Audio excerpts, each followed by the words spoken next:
죽였는지를 이세벨에게 말하니 이세벨이 사신을 엘리야에게 보내어 이르되 내가 내일 이맘때에는 반드시 내 생명을 저 사람들 중 한 사람의 생명과 같게 하리라. 그렇게 하지 아니하면 신들이 내게 벌 위에 벌을 내림이 마땅하니라 한지라. 그가 이 형편을 보고 일어나 자기의 생명을 위해 도망하여 유다에 속한 부엘세바에 이르러 자기의 사환을 그곳에 머물게 하고 자기 자신은 광야로 들어가 하룻길쯤 가서 한 로뎀나무 아래에 앉아서 자기가 죽기를 원하여 이르되 여호와여 넉넉하오니 지금 내 생명을 거두시옵소서. 나는 내 조상들보다 낫지 못하니이다 하고 로뎀나무 아래 누워 자더니 천사가 그를 어루만지며 그에게 이르되 일어나서 먹으라 하는지라. 본즉 머리맡에 숯불에 구운 떡과 한 병 물이 있더라. 이에 먹고 마시고 다시 누웠더니 여호와의 천사가 또다시 와서 어루만지며 이르되 일어나 먹으라. 너가 갈 길을 다 가지 못할까 하노라 하는지라.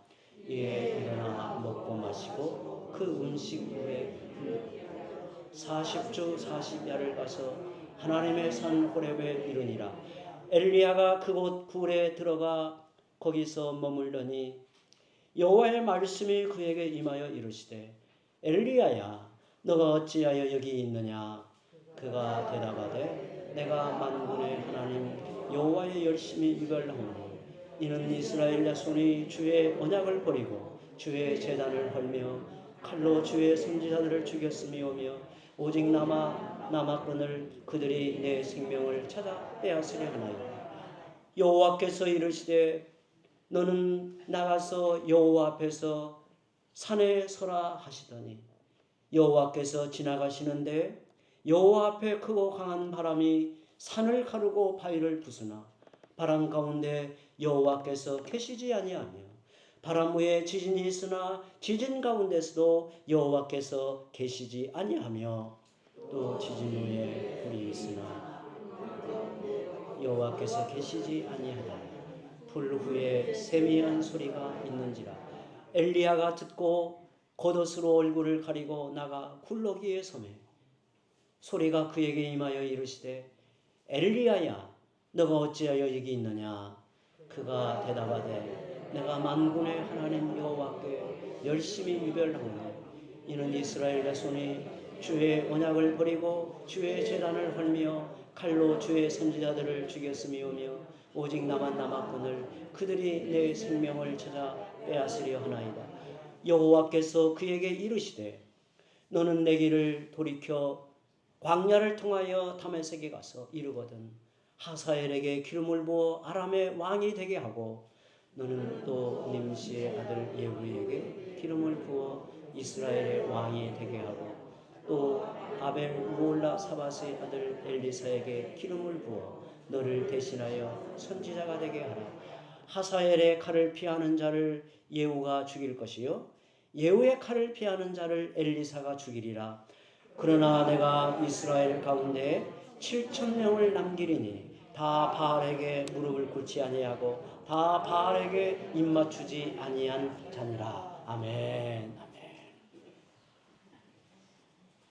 오늘은 도종환 시인의 흔들리며 피는 꽃이라는 시 한 편을 함께 나누면서 오늘 말씀을 시작하겠습니다.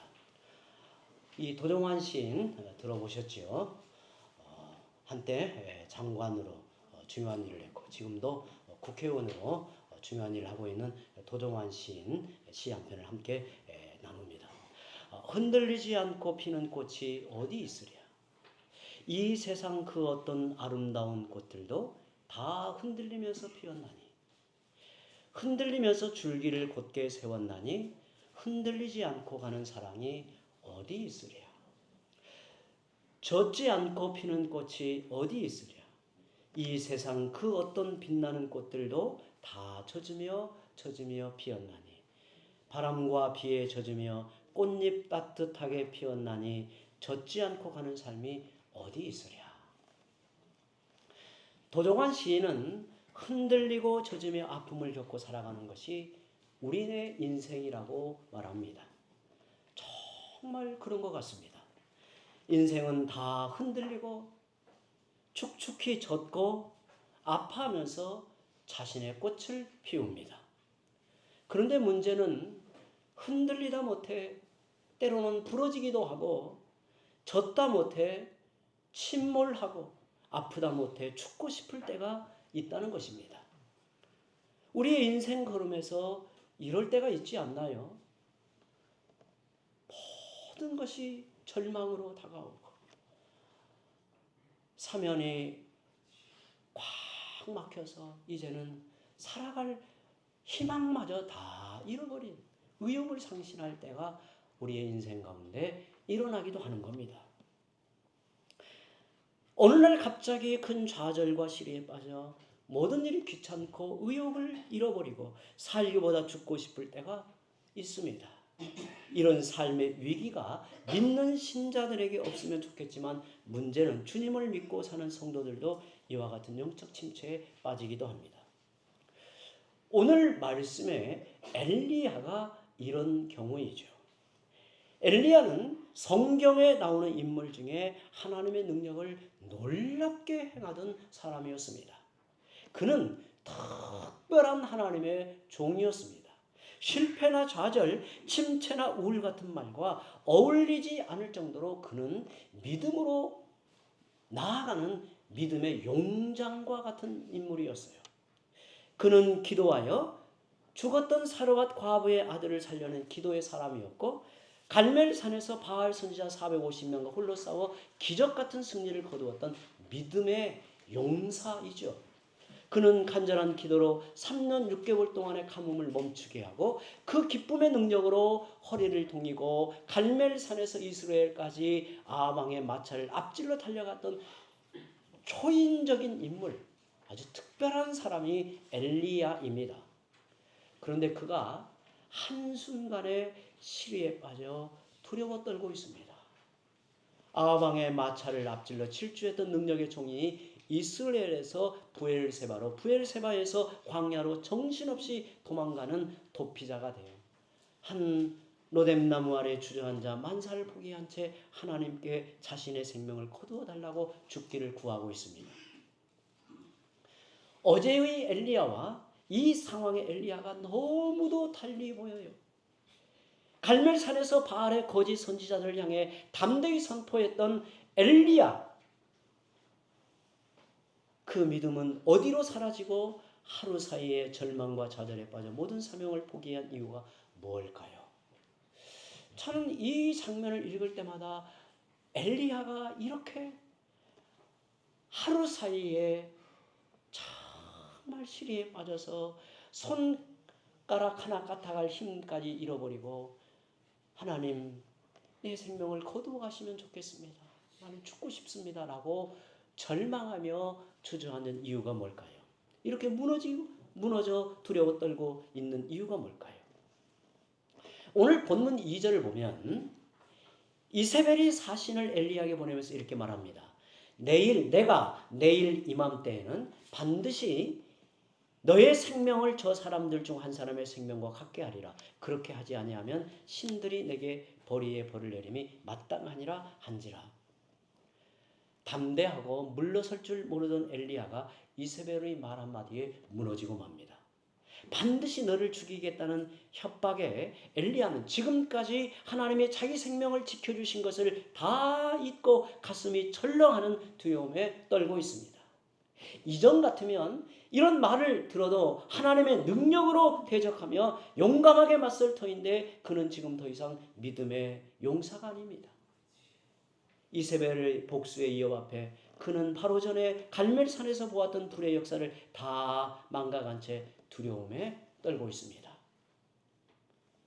언약의 신실하신 하나님을 바라보던 그의 눈이 언약의 신실하신 하나님께 그의 인생이 붙들려 있을 때 그렇게 담대하고 용감하던 엘리야가 협박하며 달려드는 이세벨에게 그의 눈이 꽂히는 순간 하나님의 능력을 힘입어 암의 마차를 앞질렀던 그의 승리의 다름질이 한순간에 도망자의 발걸음이 되고 말았습니다. 참 저는 이 장면을 보면 인생의 한 단면을 보는 것 같아요. 어쩌면 우리의 모습을 보는 것 같기도 합니다. 여러분, 갈멜산의 위대한 승리와 지금 엘리야의 믿을 수 없는 침체는 어쩌면 동시적으로 일어나는 것 같아요. 같은 날에 일어난 사건입니다.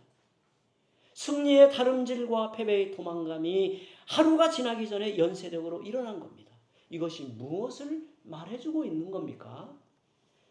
믿기지 않지만 이는 연약한 우리의 모습을 보여주고 있는 거죠. 바로 전까지 바알 선지자 450명과 용감하게 맞섰지만 한순간 이세벨이 말 한마디에 속절없이 무너지는 존재가 바로 우리 인생이에요. 하루아침에 갈멜산의 위대한 승리에서 브엘세바의 광야로 도망치는 연약한 모습이 우리 안에도 있단 말이죠. 오늘 말씀은 엘리야도 우리와 성정이 같은 나약한 인간임을 우리에게 보여주고 있습니다. 그는 타고난 영웅이 아니었습니다. 그에게 특별한 점이 있다면 그것은 엘리야 자신이 탁월해서가 아니라 그와 함께 하신 하나님의 위대하심이었습니다. 사람은 어제 영웅적인 모습을 보이다가도 오늘 나약한 모습으로 바뀔 수 있는 연약한 인생임을 잊지 말아야 합니다. 어제까지 우리가 그렇게 귀하게 쓰임받고 유능한 사람으로 살아왔던 과거의 행적이 오늘 우리를 뒷받침해 줄 수 있는 게 아니에요. 우리 성도들이 하나님을 향해 신자의 걸음을 살아갈 때 매일마다 하나님이 우리와 함께 하시며 우리에게 나타내시는 그 하나님의 신실한 언약적 사랑을 붙들고 그 앞에서 씨름하며 나아가지 아니하면 속절없이 무너지고 마는 게 그 위대했던 탁월했던 엘리야를 통해 우리에게 교훈하고 있는 거예요. 정말 그렇습니다. 우리는 모두 깨어지기 쉬운 질그릇 같습니다. 그토록 담대하던 엘리야가 이세벨의 말 한마디에 위축되어 두려워 떨고 있지 않습니까? 삶의 모든 의욕을 잃어버리고 광야로 들어가 로뎀나무 아래에 앉아 죽기를 바라는 엘리야를 생각해 보십시오. 그의 좌절과 절망은 모든 일에 대한 분노와 원망이 되어 마침내 죽고 싶다는 마음을 토로하고 있는 거예요. 여러분, 어떻게 사람이 하루아침에 이렇게 무너질 수 있는가? 그런데 이런 모습이 사실 우리의 실상이란 말이에요. 저는 누구보다 제 자신 속에 이런 연약함을 보고는 놀랄 때가 있어요. 우리 성도들도 그리하시겠지만 어느 순간 말씀을 묵상하며 그리고 기도하는 중에 성령이 내 자신의 깊은 속을 보게 하고 깨닫게 할 때 제 자신이 하나님 앞에 깜짝 놀랄 때가 있어요. 내 속에 부패한 본성, 참으로 연약한 인성, 정말 속절없이 무너질 수밖에 없는 연약함이 내 안에 있다는 사실 앞에 우리는 그것을 때로는 망각하고 살기에 넘어지면 큰 상처를 입기도 해요.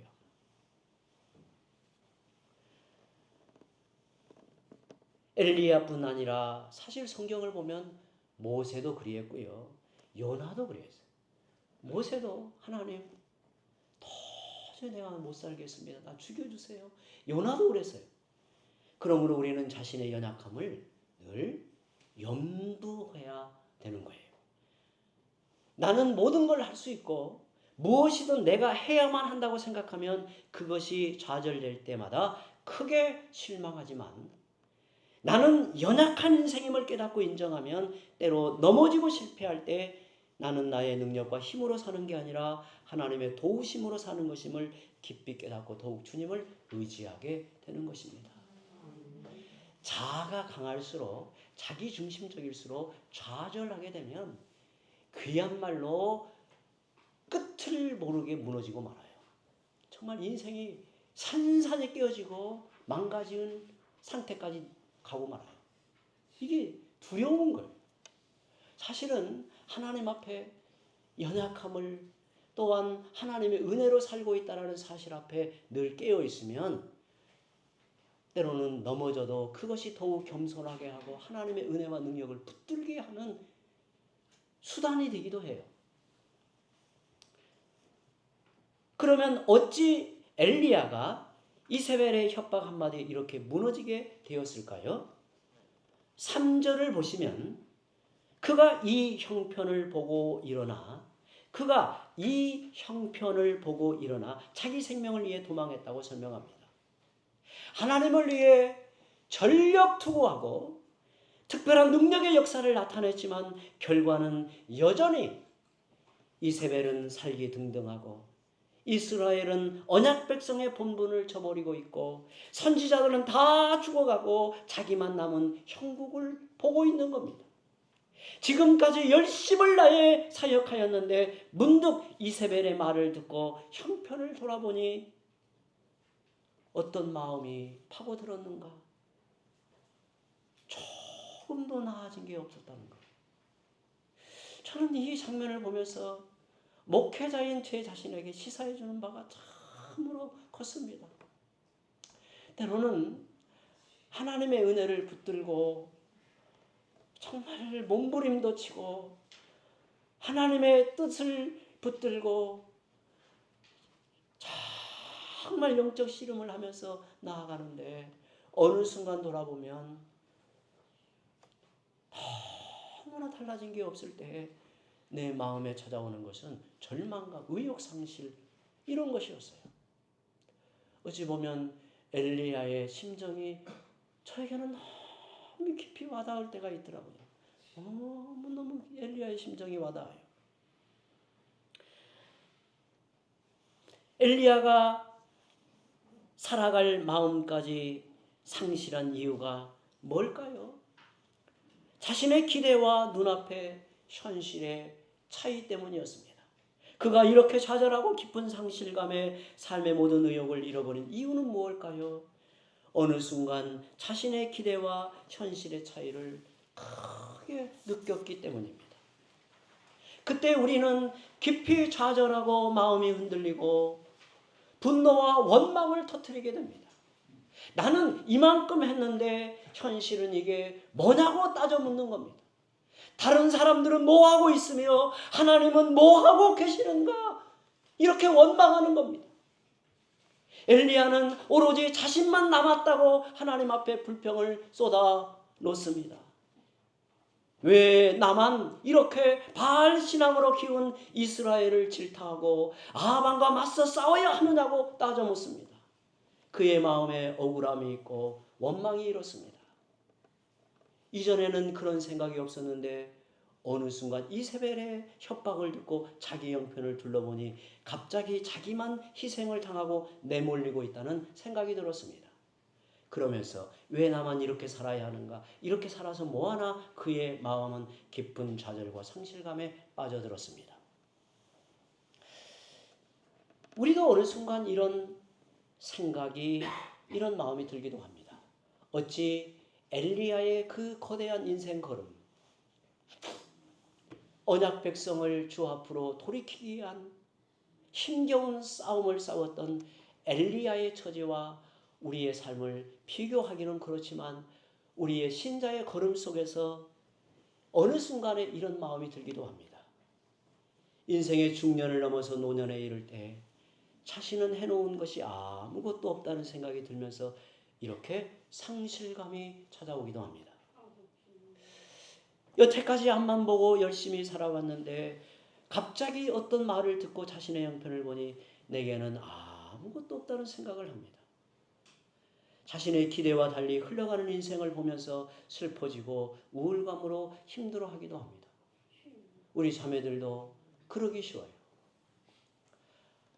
정말 꿈도 크고 기대한 바도 많고 여전히 내 마음에는 파릇한 정말 생각들이 여전히 있는데 내게 다가오는 내가 처해 있는 현실이 너무 그러지 않을 때 이런 마음이 들어요. 제 주위에 은퇴를 앞두신 목사님들 보면서 문득 이런 생각이 들기도 했어요. 정말 한 생애를 최선을 다해 주를 위해 살아왔지만 마지막 은퇴 앞에서 정말 보잘것없는 열매, 내놓을 것이 없는 열매, 사람들 앞에 말하기조차 민망한 목회의 현실 앞에서 심히도 위축되어 있는 모습들을 저는 종종 주위의 목사님들을 통해서 보았어요. 아마 엘리야가 그런 심정이 아니었을까라는 생각이 들어요. 우리 주위에서 이런 엘리야의 단식을 많이 볼 수 있습니다. 때로는 오랜 지병의 고통으로 이런 침체를 겪기도 합니다. 때로는 회복될 기미가 보이지 않는 부부의 갈등으로 인해, 때로는 경제적 어려움으로 인해, 때로는 사업이 잘 안 되는 형편이 우리를 로뎀나무 아래서 괴로운 인생의 눈물과 한숨을 쏟아내게 만듭니다. 그러나 하나님은 언제나 우리들 가까이에 계시고 찾아오셔서 어루만져 회복하시며 고쳐주십니다. 마지막 주님 앞에 설 때에는 우리의 등을 다독이시며 수고했다, 잘하였다. 너가 주를 위하여, 주님 편에 서서 복음을 위하여 살아왔던 너의 걸음을, 너의 쓰임을 나는 알고 있다 라고 하는 주의 인정이 우리 앞에 있다는 사실 앞에 우리는 늘 다시 일어나야 돼요. 다시 주님 앞에 나아가야 돼요. 하나님은 이런 엘리야를 어떻게 하셨습니까? 지쳐있는 그에게 새 힘을 주시고 어루만져 회복하시는데 세 단계로 하시는 걸 봅니다. 먼저는 그냥 위로하십니다. 둘째는 그의 생각을 교정하여 줘요. 셋째는 다시 그의 사명을 일깨워서 그 자리에 세워서 보내요. 5절에서 8절은 하나님의 위로입니다. 9절에서 14절은 엘리야의 생각을 바로잡아주는 교정입니다. 15절에서 18절은 그의 사명을 일깨워 다시 이렇게 세우시는데, 오늘은 하나님의 위로에 대한 말씀을 나누고 다음 주일에 이어지는 주제를 함께 나누겠습니다. 하나님이 영적 침체에 빠진 엘리야에게 제일 먼저 하신 일은 그를 따뜻하게 품어 어루만져 주십니다. 마치 엄마가 놀라 있는 아이를 품에 안고 그냥 어루만지듯이 다독여 줍니다. 하나님은 엘리야를 꾸짖거나 핀잔하지 않으셨습니다. 지금 엘리야는 번아웃 상태, 정말 손가락 하나를 움직이는 것도 힘이 없을 만큼 다 탈진된 상태, 기도할 힘도 없습니다. 마음이 무너져 일어날 힘도 없는 사람에게 급한 것은 가르침이 아니었습니다. 그것은 하나님의 위로였습니다. 그는 너무도 실망하여 하나님이 주신 사명을 벗어던지고 죽기를 바라고 있지만, 하나님은 이런 엘리야 곁에 계시며 그를 찾아오셔서 따뜻이 어루만져 주십니다.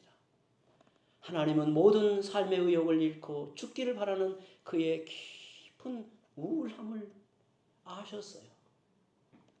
선지자로서 고군분투하며 그의 삶의 에너지가 다 소진되어 이제는 모든 의욕도 잃어버리고 죽고 싶어하는 그의 마음의 깊은 우울함을 하나님은 아셨던 거예요.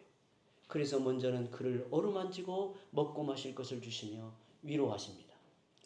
엘리야를 언제까지 그렇게 하셨습니까? 그가 힘을 얻어 일어설 때까지 그렇게 은혜를 베푸세요. 아무도 로뎀나무 아래 쓰러져 있는 그에게 관심을 두지 않았습니다. 어느 누구도 그를 위로하거나 물과 음식을 건네주지 않았습니다. 어쩌면 엘리야 자신이 광야로 도망쳐 왔기 때문에 그럴 수도 없습니다. 그러나 하나님은 탈진하여 절망 가운데 잠들어 있는 엘리야를 찾아오셔서 어루만지시고 물과 숯불에 구운 떡을 주시며 일어나 먹으라고 하십니다. 엘리야는 하나님을 멀리 떠나 잠들어가지만 하나님은 여전히 그를 붙들고 계셨던 겁니다. 그러나 여러분, 엘리야는 이런 하나님의 위로를 받고도 즉시 회복되지 않아요. 그만큼 그의 좌절이 컸고 그의 우울함이 깊었습니다. 6절을 보면 이에 먹고 마시며 다시 누웠더니 라고 말합니다. 그는 다시 누웠습니다. 아직은 일어날 힘이 없습니다. 여전히 좌절한 상태입니다. 이것은 하나님의 위로가 부족해서가 아닙니다. 우리의 인생의 연약함이 크고 완고함이 얼마나 큰가를 엘리야를 통해 보여주는 거예요. 아직 누워있는 엘리야를 하나님은 다시 어루만지십니다. 7절에 여호와의 천사가 또다시 와서 어루만지며 라고 말해요. 엘리야는 여전히 누워있지만 하나님은 또다시 오셔서 따뜻하게 어루만지십니다. 여기에서 중요한 말이 또다시라는 말이에요. 또다시. 우리가 낙심해 있을 때 하나님은 또다시 찾아오시고 또다시 어루만지시고 또다시 위로해 주십니다. 엘리야가 아직 누워있을 때 내버려 두었다면, 한두번 하고 그냥 내버려 두었다면 그는 스스로 차진해였을지도 몰라요.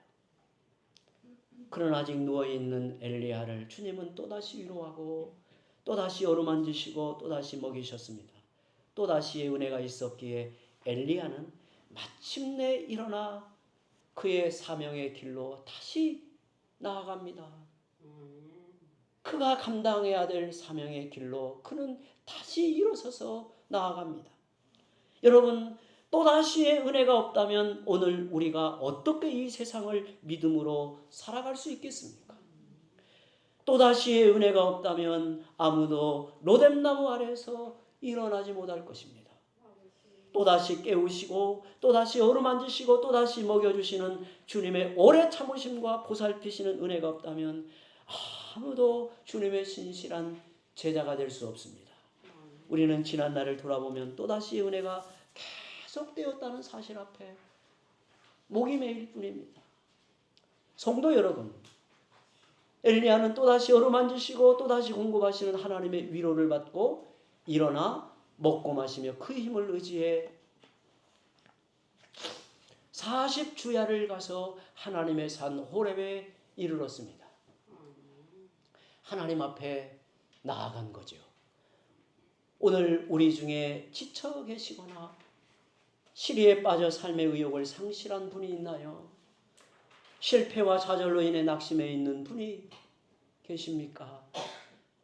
엘리야의 하나님을 바라보고 그 하나님을 향해 손을 내밀고 그분을 붙드시기 바랍니다. 주님은 우리 마음을 어루만지시고 새 힘을 더해 주십니다. 주저앉아 있는 우리를 또다시 일으키시고 사명을 감당할 능력도 더해 주십니다. 우리는 나의 처지에만 매여서 나홀로 외로운 싸움을 하고 있다고 생각할지 모르지만 주님은 우리에게 아직 바알에게 무릎을 꿇지 아니한 7,000명이 있다 하시면서 다시 힘을 내거라 이렇게 말씀하십니다. 이 땅에는 거룩한 교회의 세력이 여기저기에 주의 나라를 위해 수고하고 있고 주께서 함께 하시는 능력의 역사가 여기저기에서 지속되고 있으니 다시 힘을 내야 된다. 다시 용기 있게 일어서야 된다라고 말씀을 합니다. 주님의 손을 붙들고 다시 일어서는 성도들이 되시기를 바랍니다. 함께 기도합니다. 하나님 아버지,